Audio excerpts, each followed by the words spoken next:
All right, and welcome to Love, Dating, and Relationships for Spiritual Women. My name is Julie Grimm. I am so excited to have you here today. For those of you who do not know me, quickly I'll introduce myself. I am a spiritual guide within the Lineage of King Salomon, and I help support people on their path to spiritual enlightenment, awakening, and having a more meaningful life. Today, I am super excited to have Milena Topalova here. She is an empowerment coach, and she assists people in expanding their awareness to create their reality in a more conscious way. So, Milena, so lovely to have you here today. Hi, Julie. It's very nice to be here. Thank you very much for having me. Yes, great. So, just to jump right in there, you're an empowerment coach, and I actually teach a class called Empower Thyself, which is so fun to connect with you about. So what does that word empowerment actually mean to you? And then I'll have a follow-up question. How is that important in relationships? Well, I would say it means a couple of things. One is understanding our own power, what we're capable of, because that is way beyond what we're taught to believe from a very young age. It's way beyond our conditioning and what we think we are capable of. Recognizing our own superpowers and abilities, capabilities, skills, and talents. And then the other one is using that power consciously to create whatever it is that we want to create the reality that we want to experience. So for me, empowerment is those two things, recognizing the tremendous power that we all have and wielding it consciously in the way that we want it to create the experience that we want to have.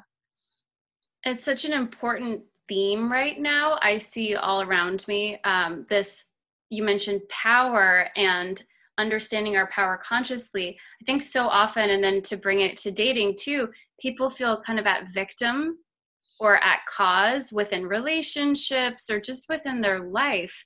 And I really see this energy coming in to ask us to change and to exactly to your point, to realize our own power there. Have you seen that in your clients as well? Absolutely. It's in one way or another, no matter what it is that we're working on, is we're really, what we're doing is we're shifting from a disempowered perspective of something is happening to me, somebody's doing something to me, to an empowered perspective, which is, why am I creating this? Does this serve me? How does it serve me? Would I like to continue creating and experiencing this, or would I like to shift it and tweak it somehow? And yes, or no, of course. And then if the answer is yes, what are the mechanics? What are some tools that I can use to tweak that? But yes, for a very, very long time, we've been in that victimhood cycle where we have an aggressor and then we have the victim. And very often we feel like the passive recipients of stuff that is happening to us. And I feel like one of the biggest changes that is happening right now on a global scale is more and more of us recognizing in our daily lives and the little situations that we are the creators of those very things, and that we very much direct the show, although we don't seemingly do that, but we are. Then okay, we recognize that, but now how do we do that consciously? Because we don't always exactly create something that we want to experience, especially in relationships. This is where our buttons are being pushed the most, and this is where a lot of the stuff starts coming up.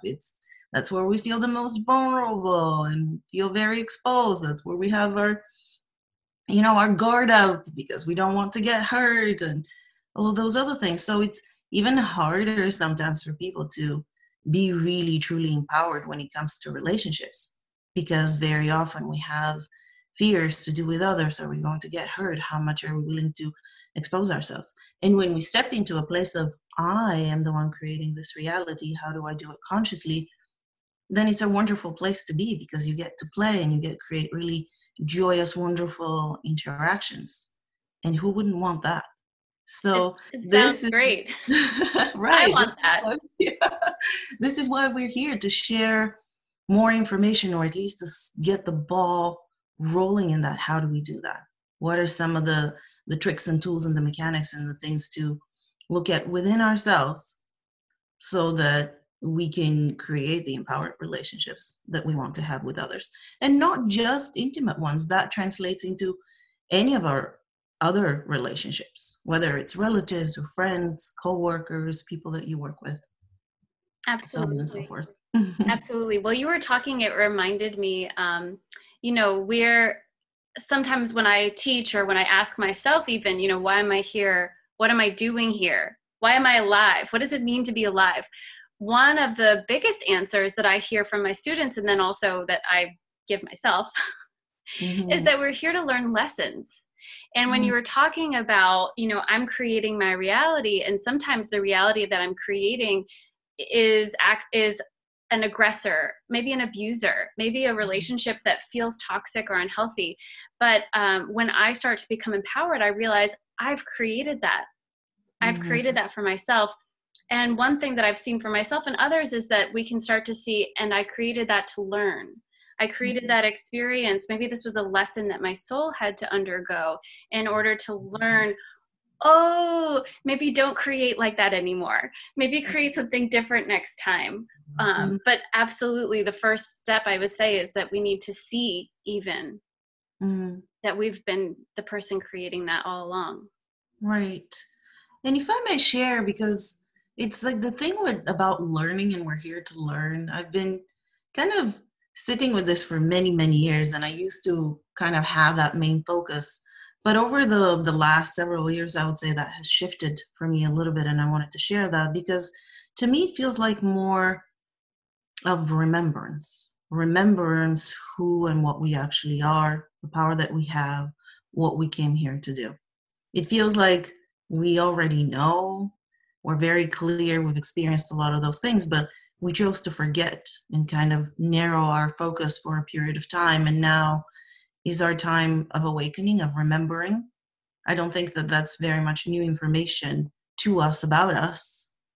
It's more of a remembering who we are and what we actually came here to do. Sort of, oh, now's the time to become really active and remember and start being that, as opposed to having to go through some sort of a arduous, painful learning process, because it doesn't have to be that.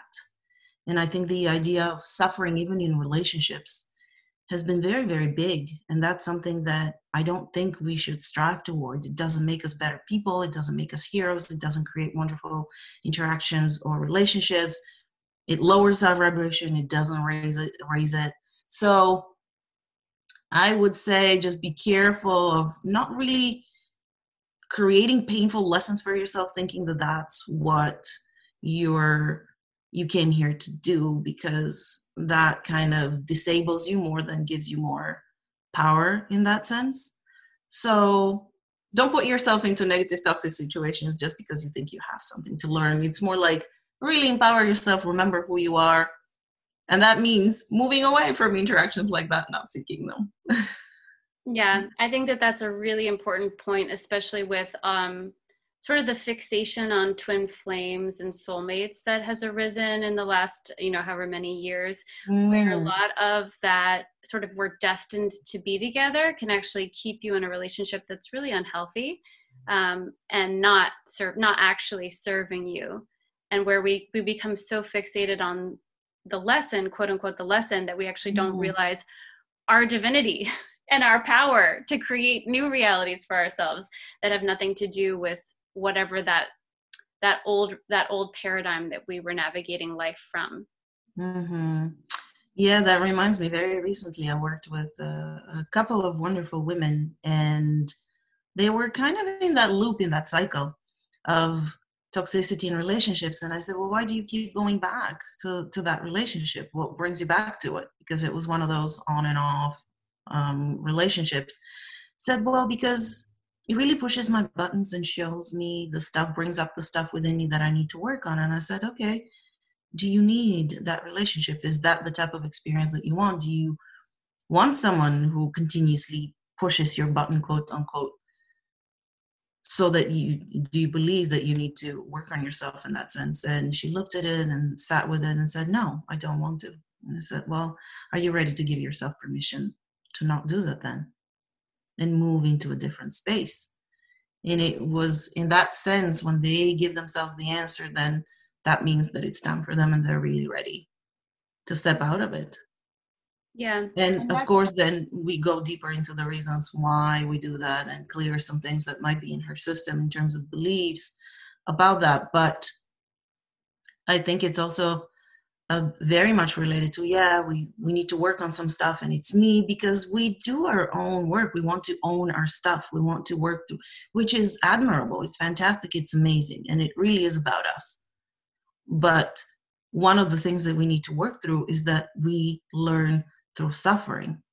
Really? Is that the only way to expand our awareness? Is that the only way to see some things that come up? No, we don't really need that. And when we look at it, okay, is that a belief that is empowering to me, or is it disempowering and limiting? The answer comes very quickly, and you always know. You don't need anybody else to tell you if that's the case. It's interesting when you're talking to a lot of what you're saying is reminding me of like negative emotions, for example. We all experience negative emotions, at various points in our life and various points throughout the day. You could go through a huge emotional range, but we don't have to hold on to them. We don't have to make them mean more than they mean. They come, we experience them. Okay, that happened, moving on, and then we can also ask ourselves, do I want to continue to experience that? And if it was a negative emotion, no, I didn't. This is the answer. I'm going to let you guys know. I don't think it's different for any other person out here.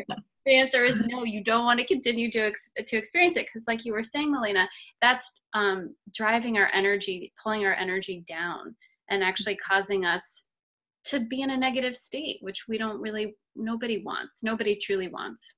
Right. Yeah. And if we blame ourselves for being in that negative state and for not figuring things out or whatever, oh, we have not reached that level when we don't feel anything when that person treats us that way.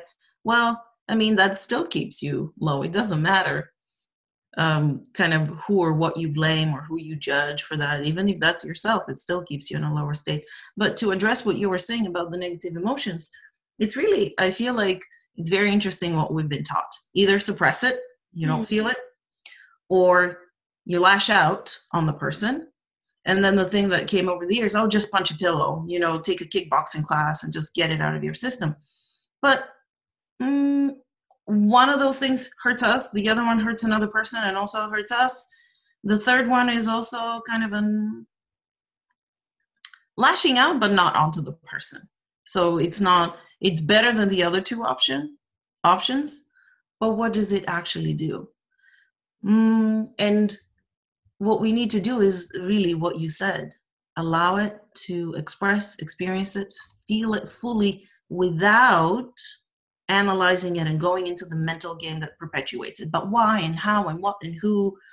This is the mental game. Really, you can just observe the physical sensation in your body and allow it to fully express, because emotions, they have their own cycle. It's like this.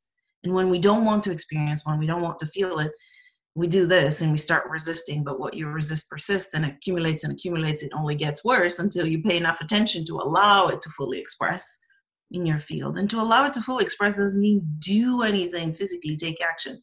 It simply sit with it and allow it to be there, see what is the physical sensation, express it, and then it gets spent and released from your system, as opposed to trying to push it down or lash out onto someone. It's not about that at all. And it's a very, very healthy way to process, our emotions, because they will come up. But going into the mental game of why you shouldn't feel that way or blaming another person that you feel that way is a useless endeavor that takes a lot of our energy. It's a distraction, actually. It's a distraction. It makes us think that we're doing something about it without actually having felt the emotion at all. Right. We've avoided ourselves through our mind and distracted ourselves completely from what's really going on, while at the same time feeling like we're doing something about it. Right. And unfortunately, I think that this is actually an area where we largely are not educated properly about. And unfortunately too, some people might be seeking help, and the resources that they're seeking help from actually encourage that sort of neurotic, constant analysis and escapism through the mind. Right. Escapism through the mind, or let's just get drunk, because that solves everything. Right. Oh, right. Yeah. More different ways that we avoid ourselves. Yeah. Or just say positive things to yourself and work with affirmations. Okay, but what does that do to the energy bundle that's inside of me? What do I do with that? I tell myself that it shouldn't be there. Well, that doesn't really do anything. Right. But yes, I agree that there's some kind of, there is information that is misleading and doesn't really help very much, but we can, and that's one of the reasons why I do what I do, is I always felt inspired to share the things that I have learned as well along the way, because first and foremost, I've been using them for myself and I know that they work. And if anybody else needs that tool, then I'm happy to share it with them.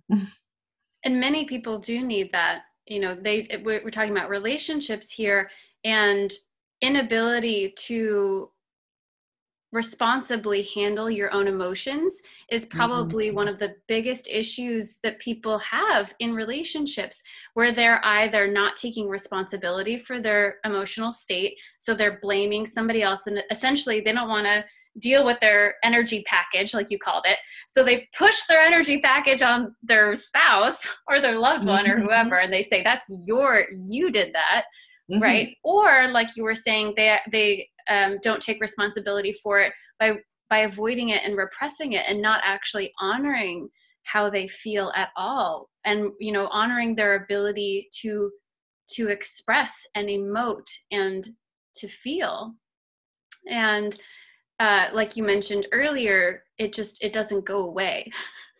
Right. Neither of those things actually allow the energy to dissipate appropriately, and for that core, whatever that message is that's really being activated, for that to be experienced and finally understood, you know, where I can say, oh, I understand myself. This is how I'm feeling. This is why I'm feeling, but I'm understanding it from my body, from a really felt, embodied space. And now if I have a need that I need to communicate to my partner, I can do that from a place of really honoring myself and also honoring them, versus shuffling around. I always think about it because I'm an energy healer too. So I work a lot with people's energies, and I see it as like taking out their energetic trash versus sweeping the trash from one room to the next room. Oh. And when we don't deal with our emotions in a responsible way, we sweep them. Okay, now the emotions are on your court, or maybe we put them in our closet and we hope that they just don't come knocking again. But of course, neither one of those really works or serves us. Neither one of those is empowered either. It's not true empowerment. Yeah, you bring up a couple of really, really excellent, interesting points. And one is the importance of owning our feelings in the relationship, like you said. And what does that look like? If I say, well, you made me feel this way, you make me jealous, you do this, that's not really owning my feelings. If I say, oh, I recognize that I'm feeling jealous for some reason because I see you talking to this guy or talking to this woman, and that I think that makes me feel a little insecure about our relationship and our connection. I am triggered right now. I need to process some stuff and work through it.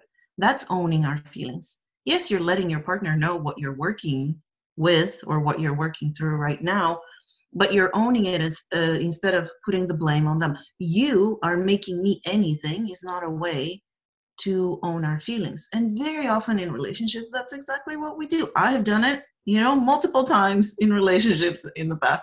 You know how you made me feel? And we project all of it onto them. Yes, please, can you take all of my stuff and take responsibility for it? But at the end of the day, we know what that results in. It doesn't result in, because the other person can't do much about it. Even if they can, it's something small and temporary and doesn't really bring lasting changes and results. You're still going to feel that way at some point at the end of the day, unless you've resolved your issue and you've looked at it. So in order to be in an empowered relationship with yourself, even if you're not in a relationship with another person, and we always have relationships, no matter if it's an intimate one or a different one, is to own our feelings and not project them onto others saying, you made me feel that way, you're responsible for how I feel. And the second point that you brought up was the one with needs. Okay, we all have needs, and very often up until now, in the old way of existence and creating relationships for most of us, we've been basing our, especially intimate relationships, on needs. I need someone to like me. I need someone to love me, to help me feel safe, to adore me, to To support me, financially provide for me. to financially provide for me, to whatever it is. But we have those needs. And one of the biggest illusions is that somebody can fulfill your needs. But when we base our relationship on needs, it creates a really toxic negative environment, and then starts spiraling, because nobody can truly fulfill our needs. They can temporarily create an illusion of fulfillment of that need, which usually lasts when you're in love, in that honeymoon period. But then they're just themselves, and so are you. And guess what? Things start going down the drain, and you start blaming each other, and you're not giving me what I need, and I feel like I have to give you what I need, but I know that I can't. So really, it's very beneficial for us when we want to be in an empowered relationship to even make a list of our own needs. One of the biggest ones for me was, I want to feel special. And especially in an intimate relationship, it was very, very important for me to be special for that person, to be very special, the specialist, and I'm making the grammatical error on purpose here, because it's, okay, how special do I need to be? And who is it that actually needs to recognize me and see me as special? It's me. Mm. And unless I saw that, I would always be projecting that need, outsourcing it outwards, outsourcing it to China, and never getting anything back. Temporarily, something or somebody would fool me. Yes, and of course I manifested that, being special to people, but I was also forming codependent relationships, which we know what that results in. So it's kind of been an interesting journey in that sense. And it's, okay, what are the needs? What is the list of needs, and how can I meet that need?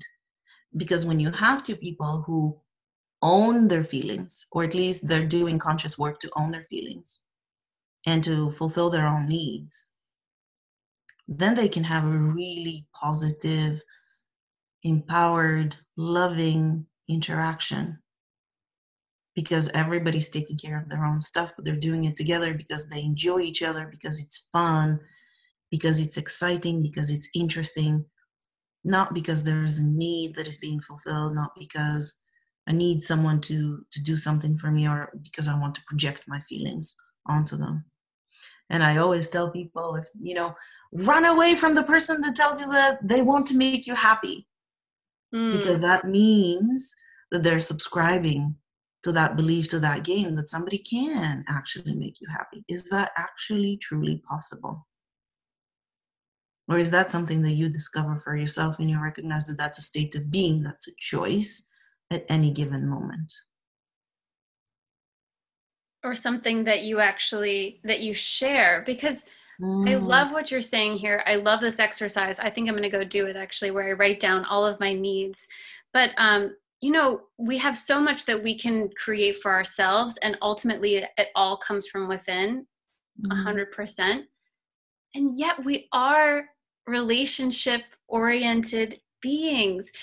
And we do want to be with other people. And when we are with other people, that can magnify and enhance and accelerate things. And it can just provide so much for our lives. So there's this really interesting thing. I know for myself, I was like, I want to be independent, but I almost went the other way, like too far, the other way.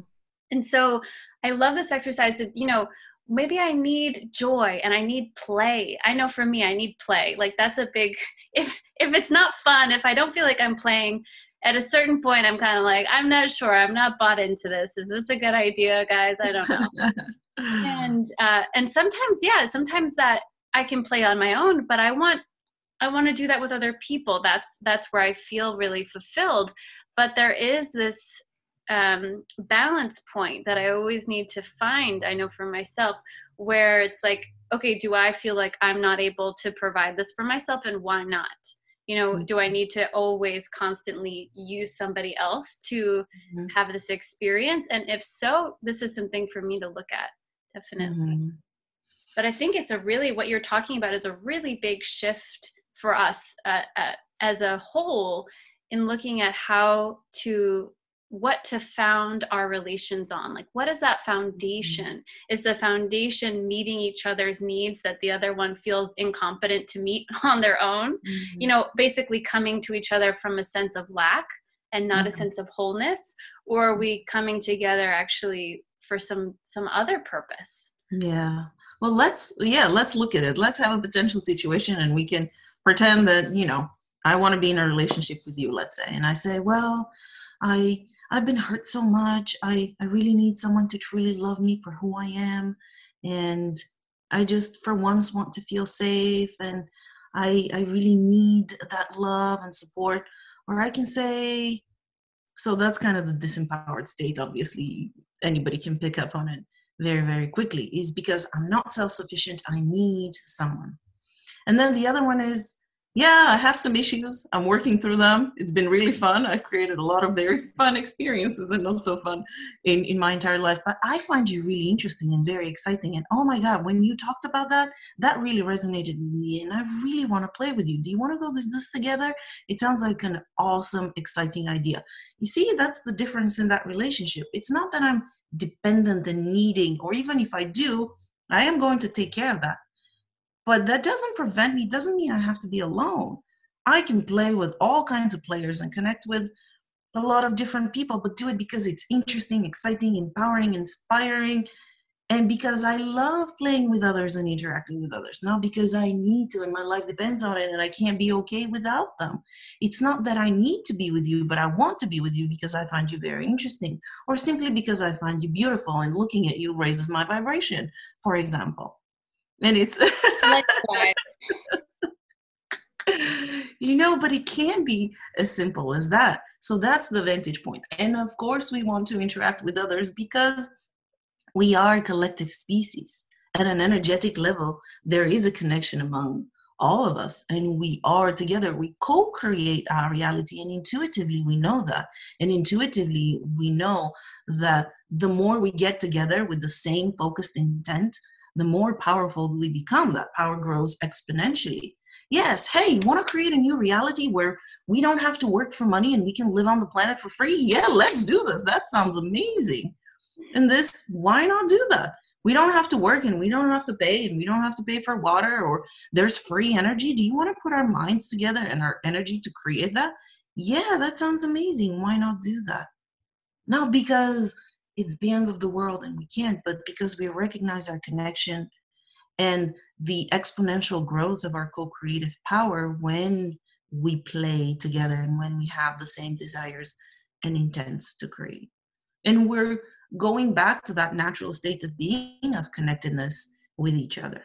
But if we base it on, the vantage point is that disempowered state of, I need someone and nobody, and it's somebody else who needs to provide it for me, and I need to find the right person for that, then the result is the opposite. At the end of the day, we're still faced with needing to do it ourselves because that's the only place where we can actually create it from.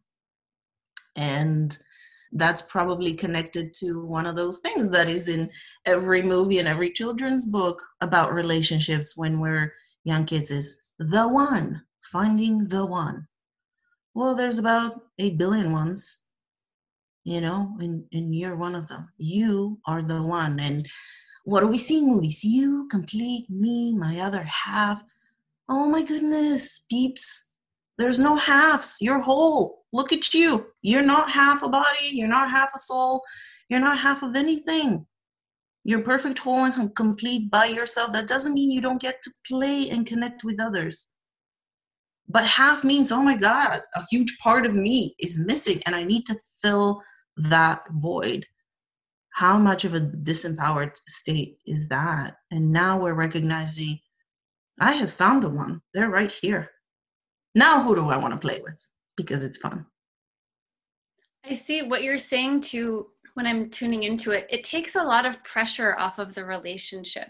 The relationship can now really be whatever it needs to be, whatever you want it to be in that moment. It doesn't have to be this kind of heavy burden or like a heavy commitment.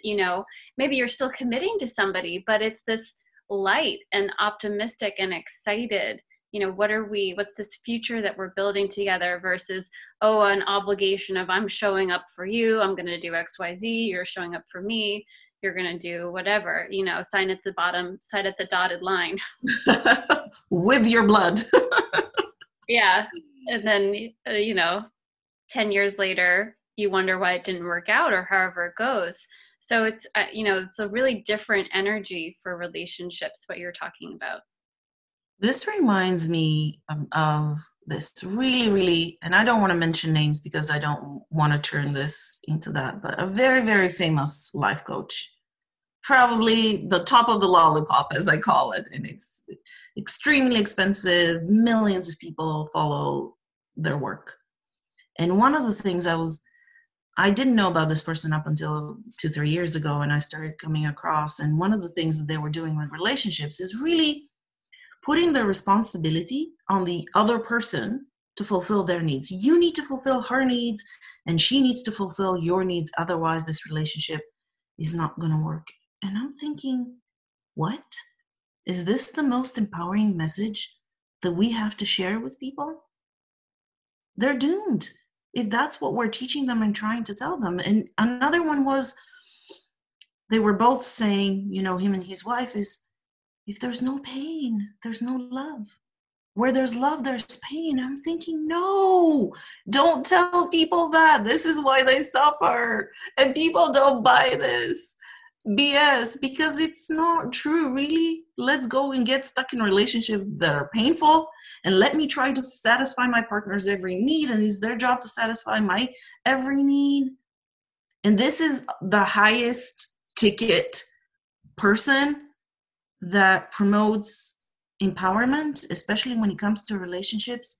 No, no, no, no, no, no, no. Of course, there's all kinds of people that resonate with all kinds of message because we want different experiences, play different games. And in that sense, there's no judgment. But because my role and my desire is to assist in our empowerment as a species and individually, because it starts with the individual, this message does not resonate at all. Because you empower yourself first, and then you play with others who are also empowered, and then you create amazing things together. And there's absolutely no necessity for pain. I don't see what that does for us, other than to reach a saturation point where we say, I don't want to experience that anymore. I'm all set. Thank you very much. Well, it's interesting because, when you're talking about, okay, relationships equal commitments that are basically burdensome, where I have to do things that I don't want to do for my partner because they can't do it for themselves. And then also painful. It's like, well, no wonder, people aren't getting married nowadays, or people have fears of commitment, or they have misunderstandings about what it really means to be in a relationship. If that's the messaging, like, no, thank you. Don't sign me up. I think I'd rather pass, Right. And one of the biggest obstacles when I've talked to friends who are single or have been single for a long time, and I said, well, do you really actually want a relationship? And they said, well, yes, but I don't want to compromise with my freedom. I don't want to compromise with the things that I want to do. And I said, what makes you think that you need to, that you have to, if you are in a relationship? But guess what? What is the other thing that we've been taught from a very young age? Marriage is compromise, marriage is work, or even if it's not marriage, relationships, you have to compromise all the time. Well, you have to agree. And all right, let's look at a simple thing. We go to the movies. I want to watch one movie. He wants to watch another one. And so I'm thinking, I have to compromise. I need to do what he wants because otherwise he's going to be cranky and I don't want to deal with that, or he's going to complain the whole time. Or he thinks, well, I need to go watch that stupid chick flick and not enjoy myself, but otherwise she's going to whine and kind of poison my evening. Guess what that does? If you do it on one occasion, probably not the end of the world, but over the years that starts accumulating and creates so much bitterness because I feel like I've sacrificed, I've martyred myself, I've compromised. Internally, subconsciously, I start thinking, is he compromising enough? Am I the only one doing the compromise? Why can't we say, all right, is it really important for you to see this movie? Yes. It's really, it's too much violence. My body doesn't feel that way. I kind of want to watch something stupid but very light. Why don't you go here? I will go there. Whoever's down first can get a coffee or whatever drink afterwards, and we'll meet after. Or one other person says, you know what? It's more important for me right now to be with you than the specific movie that I'm going to watch. So I'm going to choose to watch the one that you want. But I'm not doing it for you. I'm doing it for us. And that's a very, very, very different energy. When we go from the vantage point of doing something for the other person, it feels like sacrifice. It feels like martyrdom.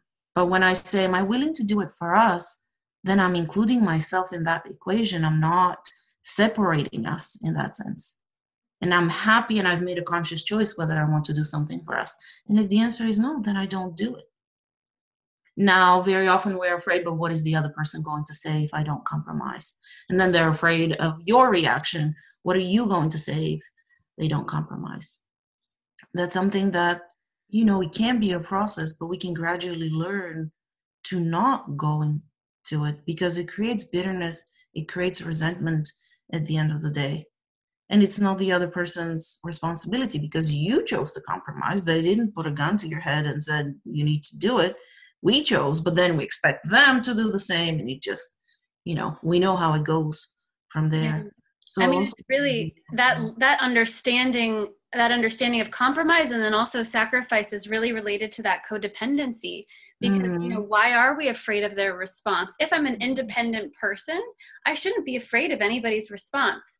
But when my emotional safety is tied into their response, of course I'm afraid because now if they don't want it, all of a sudden I've lost my safety. Or if you're financially dependent on somebody, somebody can provide for you and you don't have to be dependent on them. But where there's that sense of you really can't provide on your own, yes, of course you'd be afraid of standing up for yourself because that thing that you feel that you can't create for yourself would be taken away.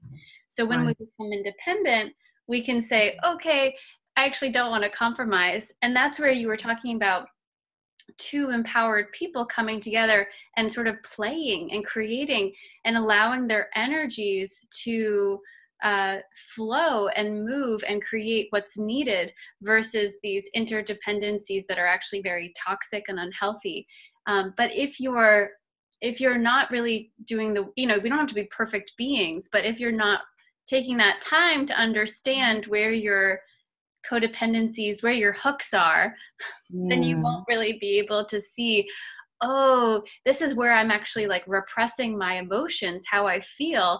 I'm compromising myself again and again and again because I want to make sure that they'll always be there for me, and that creates really unhealthy and unfulfilling cycles within relationships. I use the same word. I also call it hooks. And very often it's like, where's the hook for you? Where did that situation hook you exactly? What program or belief about you or others did it latch on to? Because when something triggers you, it's because you have a hook or I have a hook, something that it latched onto, because otherwise it's just going to go straight through. We have our energetic shield. And wherever we're good, it's clean, but wherever we have little breaks, something happened there. I don't know what happened, something in the past, maybe something recently. We have a little wound, and that hook, that energy can just come in, and it feels like a trigger, or maybe it's painful. We're going to have a reaction there. And that's what, when we work with energy, we actually look at those hooks, the energetic hooks. And that kind of goes into blame too. Maybe that hook came from another person. Yes. They have to have also had that energy signature. Absolutely. There's always a match. One hook cannot hook onto anything if there isn't another to hook into. Yes. Yes. Not always the easiest thing to look at, but the most beneficial. Yeah. And if you want your life to be different, if you really do want that.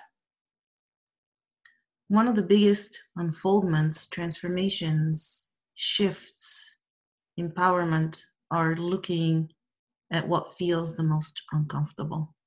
And it's really important for us to look at, because the thing that we want to avoid the most is the one that gives us the biggest payoff if we unravel it, if we dare to look at it, own it, and process it for ourselves.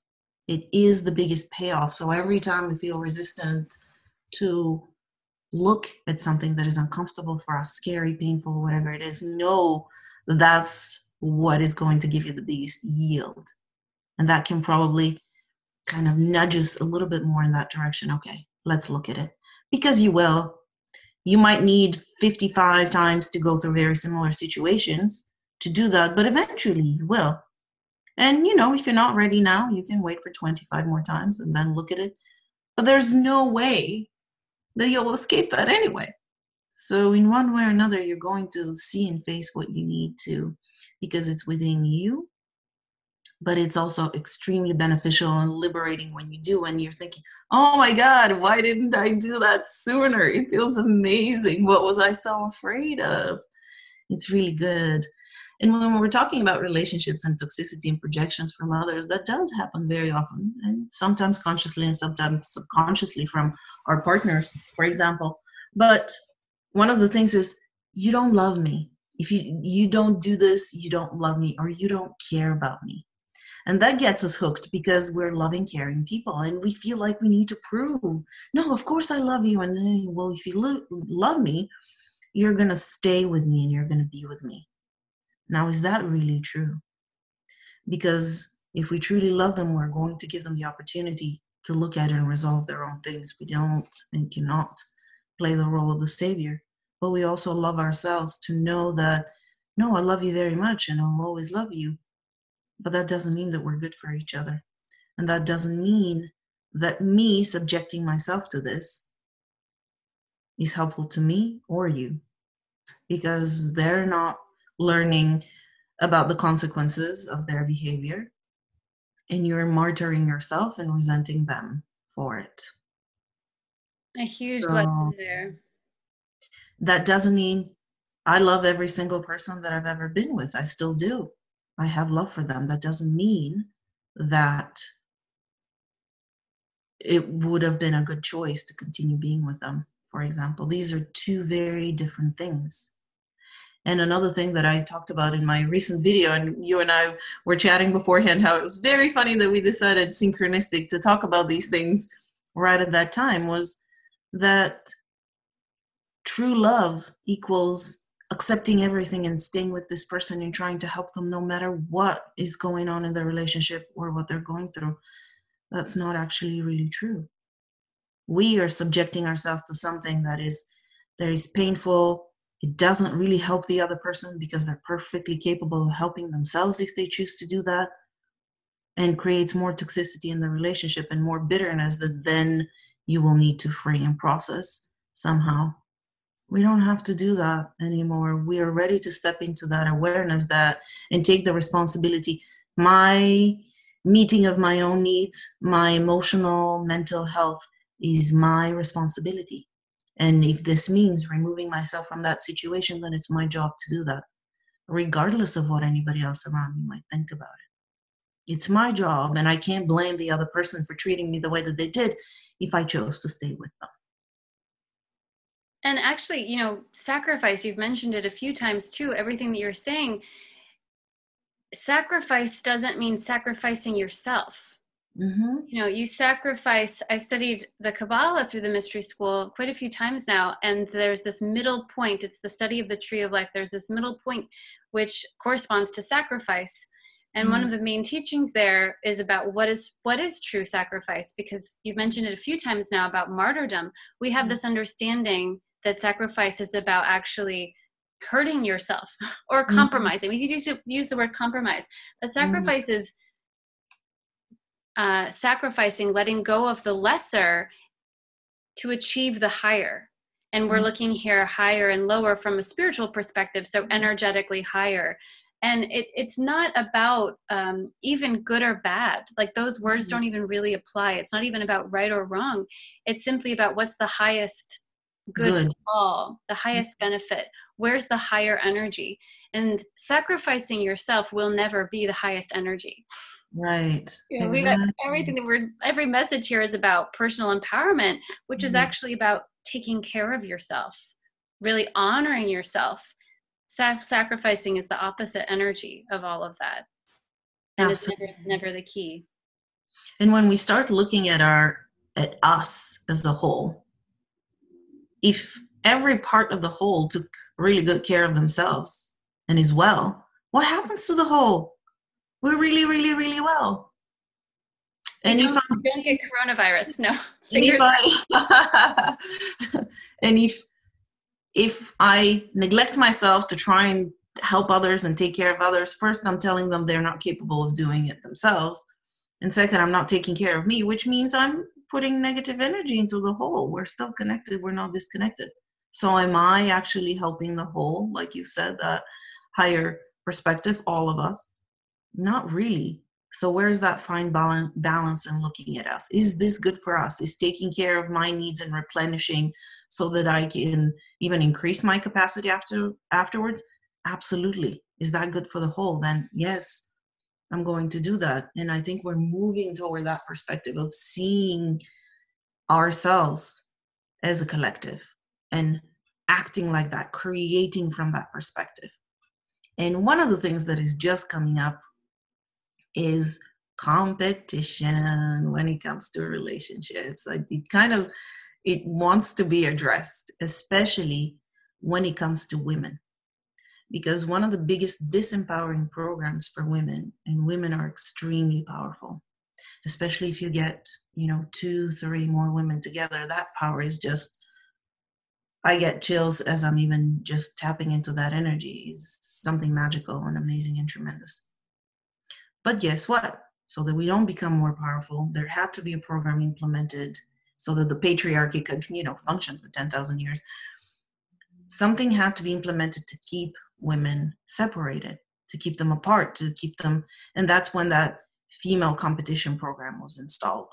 And we still see some leftovers. Is she prettier than me? Can she, take the guy? And yeah, many years ago, the structure was so that the woman's survival and the well-being of her children depended on the guy, and there had to be competition in order to survive. But we're so powerful and independent nowadays that none of that is true anymore.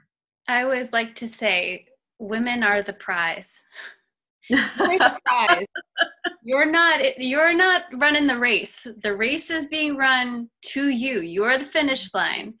It sounds on some level egotistical, but energetically, if we look, female energy is really, it's not a competitive force. Obviously, we all have masculine and feminine energy within our structures, but we are not meant to compete with one another. And like you were saying, it's coming from lack, and it reinforces a sense of separation and lack rather than this amplification, which is really the energy that we're moving towards. And if you even think about in relationships, it's like that separation is just driving two people apart rather than creating intimacy and flow and understanding. Yeah, it's like the backwards under a total misunderstanding. And there's a lot of that if you start to look, even what we've talked about with empowerment now in relationships. Sometimes popular opinion is the opposite. All the messages that just take every message that you've ever heard and turn it Mhm. upside down, and that's probably the truth. Yeah. Probably the reality. Unfortunately, that's the state of what we've created. Yeah, things were very much like an inverted pyramid, exactly what you're saying, when we're taught exactly the opposite. So you're absolutely right. If you flip it the other way around, it's how things are naturally and what really, really drives you in the form of empowerment. And when it comes to relationships, it's always interesting and important to remember that the more empowered you are within yourself, the more you love yourself, the more you recognize yourself, the more that is reflected back to you by your relationships. People gravitate towards you and toward your energy because they want to tap into it. It feels really good, and they want to allow themselves to get into that place as well. that can sometimes backfire, because when you embody that energy, and that's happened, several times, especially when you're in the public space or you have a YouTube channel, there's videos and people can see you. They, because of our conditioning, they can misconstrue that energy as sexual attraction. And they think that you're the one for them, and that they find you extremely sexually attractive. But what they're actually attracted to is that powerful energy of authenticity. You've allowed yourself to be yourself, and you're standing in your power, and you're using it consciously to create.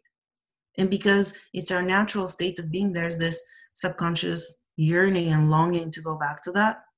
But because of our conditioning, we think, oh, that, especially if they're of the gender that we're attracted to, so, I'm really attracted to this person. What you're attracted to is that remembrance within you that you would like to go into that space within you too.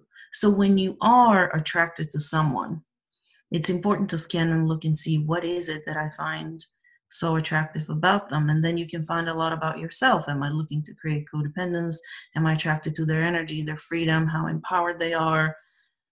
What is it?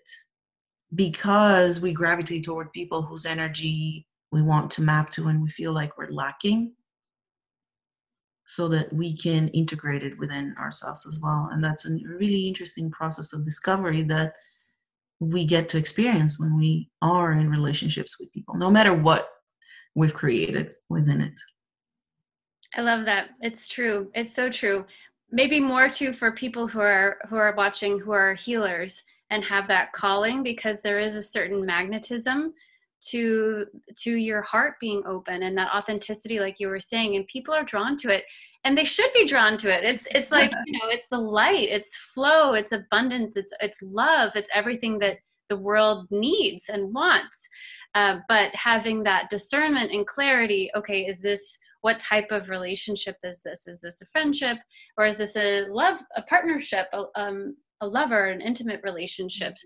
And being able to see that and understand, okay, they're coming to me for this because they want some of my energy. Okay, do I want to provide it, and in what way?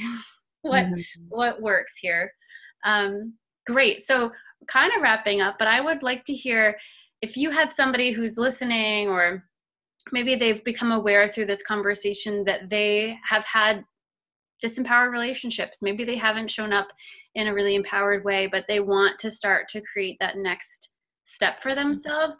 What would you give them? I loved the recommendation of writing down your needs, maybe even looking at who you're attracted to and starting to see, oh, what elements am I attracted to and why? Is this something within me that I need to bring it out? But is there anything else that you would recommend to people who are listening? Well, there are some courses that are very, very cheap that you can do online on codependence. If you sense that you have any codependence, I have done it for myself, and I have used the things that I've learned with clients as well. See if you have any codependence and become the person that you want to be with. When I was doing an exercise many years ago, and one of the things that I wanted to manifest in my life to create was a loving and supportive relationship. And the insight that came to me was, create the relationship that you think you want with somebody else, with yourself first. So not be with the person, be that person. Because when you are that person, when you embody that energy, it has to be reflected back to you, if that's something that you want to experience. But you don't have to worry about creating that. Really, the focus is on you. Very much the focus, we're so externally focused. I need to find the person. Where do I look for the person? And you and I chatted briefly about, there aren't men like this anymore. There aren't men who are going to do that. Or there aren't women who are this and that anymore. And there are plenty. But are you able to see them? And you're not able to see them for as long as you carry certain things in terms of programs and beliefs and convictions that prevent you from seeing them. It's like having the blindfold on. When you become the person that you want to be with, they become visible to you. And there's plenty of them. There isn't just one that you have to go find in Zimbabwe, for example. There's many Although people. Zimbabwe sounds nice. No, not right now. Absolutely, yeah. But I'm saying you don't have to go very far and, just go around the world to find them, because there's just one person for you. You are that person. And that's really important to know. That's what I would say. You become that person. You can write a list of all the things that you want in a partner when it comes to mental, emotional, physical appearance, everything. Just list everything. And then when you write those things, for every single question and every single point that you listed, ask yourself, am I that? Am I that? And it's okay to want some things that in a partner that you don't have. For example, you don't like to cook very much. It's okay to find someone who loves to cook, because there's plenty of people who are like that. It doesn't have to match 100%, but you need to embody that energy. You need to become that. And I love after that, that too. finding a person like that becomes very easy. I was going to say, I love that too, because it erases all of that competition that we talked about. It's so simple. You don't need to compete with anybody for the guy. You don't need to compare yourself to somebody else. You don't need to say, oh, am I skinny enough? Am I pretty enough? It's just, resonate at this frequency of whatever it is that you desire to create in your life. And that in and of itself is enough, because it is you. It is your energy. Exactly. Exactly. And look at the things that you crave the most in a relationship. For me, it was love and support. And I was told, how can you love and support yourself? Mm.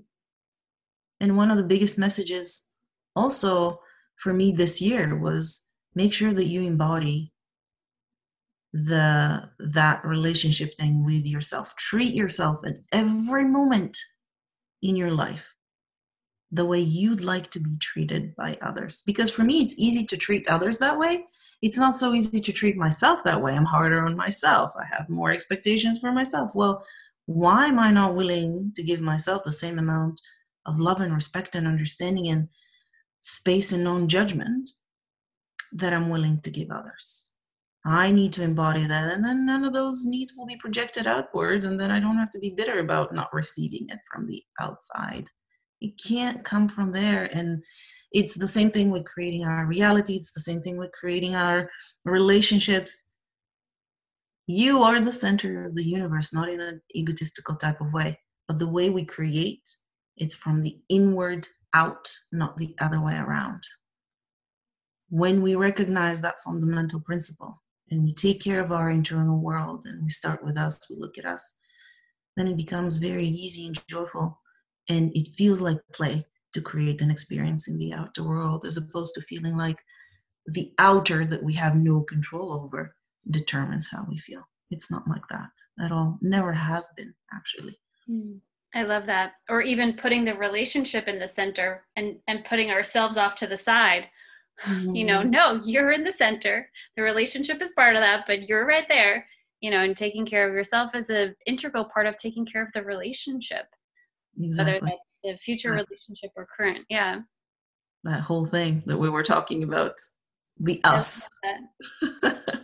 Yes, so many layers, just it's a holographic universe. We have the macrocosm and the microcosm, and we're essentially a universe within ourselves. A fractal, yes, absolutely. The Hermetic saying, as within, so without. So if I want it without, how can I create that within? Absolutely. Well, it's been so lovely to chat with you, Milena. I'm so grateful to spend this time and to be connected with you. So wonderful. Likewise. Yes. Absolutely. And if anybody would like to connect with Milena, all of her info is going to be provided underneath this video. So you can click on those links. I know, Milena, you have a special offer for anybody who's listened in. Yes, if anybody wants to work through any of these things that we talked about today, and there's more, of course, topics on my YouTube channel. You can go to askmilena.com or find Ask Milena on YouTube. I also have a Facebook page. But if anybody needs help and assistance on working through some of those issues, you can just mention the code Empowered Relationships for our listeners today to get a 20% discount on a session. Perfect. No more domestic disputes. Everybody's going to have loving and empowered relationships from here on out. We're all going to have emotional integrity. I have this great vision. I know it's going to come true. I'm super excited. I'm very happy to support that vision and hold it for us. Lovely. Well, It's been amazing. Thank you very much. I really enjoyed playing together and looking at all of these things together. Let's do it again sometime soon. agreed. Likewise. And take care, everybody. Thanks for tuning in. Bye. Bye.